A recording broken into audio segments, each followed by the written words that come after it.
He inherited a house from a grandfather he never met. It stood alone on a hill, surrounded by dead trees. The front door was unlocked, as if waiting for him. Inside, everything was covered in thick layers of dust. He found old portraits, but none showed his grandfather's face. The basement door creaked open by itself the first night. He didn't go down, not then. Strange knocking started every night at exactly 2:33 a.m. He checked the doors and windows. Nothing was outside. One night, he shouted, "Who's there?" into the darkness. The knocking stopped only to begin again from inside. He found scratch marks behind the grandfather clock. They were deep, like from nails or claws. He started having dreams of a man with no face. The man whispered in reverse, he couldn't understand him. Each morning, he woke with dirt under his fingernails. One day, he found an old key in his pillowcase. It matched a small metal box locked in the attic. Inside the box was a letter in shaky handwriting. It read, "Don't trust the mirrors. They remember him." He looked around and realized the house had many mirrors. None of them showed his reflection quite right. In one, he blinked, but his reflection didn't. He smashed it, but the glass bled instead of breaking. That night, he heard footsteps in the attic. When he checked, the door was open and cold air poured out. He felt watched, even though the room was empty. Then he saw it, another version of himself in the mirror. It smiled, even though he didn't. He ran, but every room now had a mirror. They all showed different versions of him, some cruel, some terrified. One mirror showed him sleeping peacefully, but he was awake. He covered the mirrors with blankets and towels.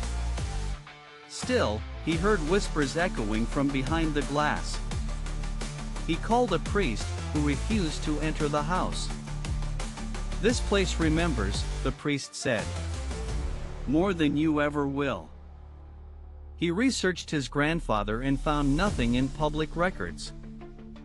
The town's oldest librarian looked at him with pity. "He came back once," she said, "but it wasn't really him." Back home, he saw the mirror in his hallway was uncovered. His reflection waved before he did. That night, he chained the basement door shut. But the next morning, the chain was inside the basement. He knew he had to go down. The stairs were longer than before, stretching into the dark. He used his phone light, the signal vanished. At the bottom was a stone room with no doors. In the center, a mirror stood on a black altar. His reflection there was younger and smiling. It whispered, "You left me down here." He stumbled back, heart racing, but there was no way out. Then the walls started closing slowly, silently. He screamed, but the sound died before reaching the ceiling. The mirror cracked, and he fell into darkness. He woke in his bed, the house silent again. But his reflection still smiled when he didn't. Everything felt almost normal, but not quite. He called his sister.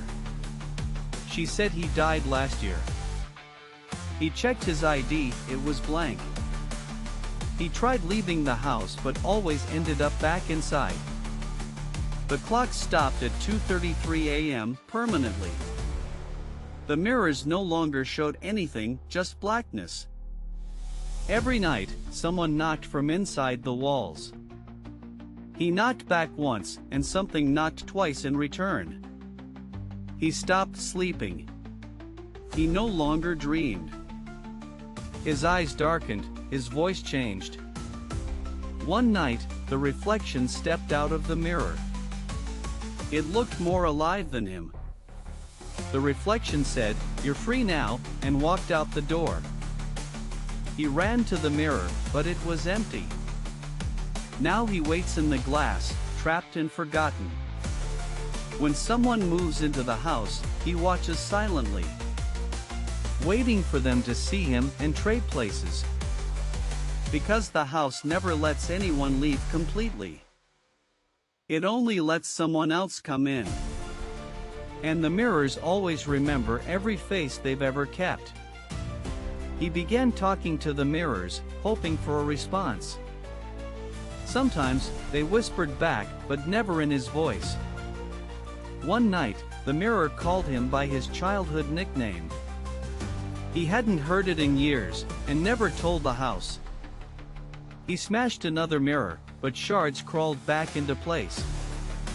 He burned one, but it returned in the morning unharmed. He tried writing a letter to himself and placed it outside. The next day, it returned, written in blood and reversed.